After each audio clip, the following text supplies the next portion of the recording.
It's Katie with WTI. For years, I used almost nothing except for water and a washcloth on my face, but as I get older and age is starting to show up, I knew that I needed something more. I came across this company, Bambu Earth, and found this deep cleansing oil, and I have fallen in love. It is so simple to use. I only use about 7 or 8 drops, and I just massage it into my skin.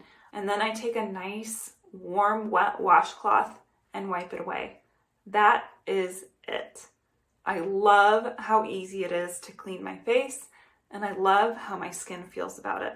There are no perfumes in it, so the smell is just the ingredients of the oils. At first, to me, it was a little bit strong because of the geranium and the frankincense that is in it. Those aren't smells that I'm typically fond of, but after using it just a few times, I noticed that I got used to it, and I actually enjoy the smell of it now. I have found that it's actually really balanced out my skin. So where it was really dry before, now it feels soft and moisturized.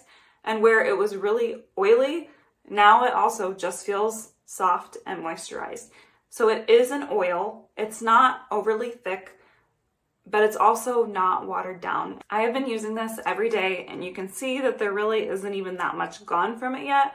This one little bottle is going to last you a very long time. I'm not sure where this product has been for the past 5 years, but I'm certainly happy that I discovered it, and now it's always going to be occupying a space on my shelf and a spot in my skincare routine because I love it. And that's my point of view.